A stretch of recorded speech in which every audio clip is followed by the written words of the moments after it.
Hi hello welcome back to our channel.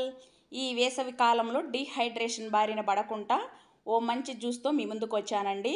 ఈ juice తాగిన వెంటనే డీహైడ్రేషన్ నుంచి చాలా త్వరగా కోలుకుంటారండి. ఇప్పుడు జ్యూస్ ఎలా ప్రిపేర్ చేయాలో చూద్దామండి. దోసకాయని తీసుకొని శుభ్రంగా కడిగి దీన్ని పీల్ చేసుకోవాలండి నీట్గా.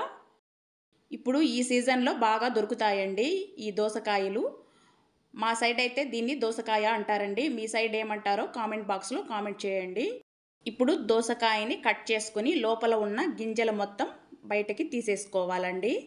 శుభ్రంగా ఈ విధంగా గింజలు తీసేసుకొని సన్నటి ముక్కల్లా కట్ చేసుకోవాలండి. క్షణాల్లో డీహైడ్రేషన్ నుంచి బయటపడవచ్చండి. ఈ విధంగా జ్యూస్ చేసుకొని తాగామంటే సమ్మర్లో ఈ విధంగా 2 డేస్కి ఒక్కసారి తాగారంటే హెల్త్కి చాలా మంచిదండి. ఇప్పుడు కొబ్బరి బొండం వాటర్ తీసుకోవాలండి. జ్యూస్ పట్టిన తర్వాత మనకి మరీ చిక్కగా అనిపిస్తే జ్యూస్ అనేది మరో కొబ్బరి బొండం యాడ్ చేసుకోవచ్చండి. ఈ విధంగా కొబ్బరి బొండం వాటర్ యాడ్ చేసిన తర్వాత 3 టేబుల్ స్పూన్ గ్లూకోజ్ అనేది యాడ్ చేసుకోవాలండి. అదేవిధంగా 1/2 కప్ షుగర్ యాడ్ చేసుకోవాలండి. షుగర్ వద్దు అనుకుంటే స్కిప్ చేసేయచ్చండి. ఇప్పుడు జ్యూసర్ మిక్సీలో వేసుకొని జ్యూస్ ప్రిపేర్ చేసుకోవాలండి. మెత్తగా పలుకు లేకుండా గ్రైండ్ చేసేసుకోవాలండి.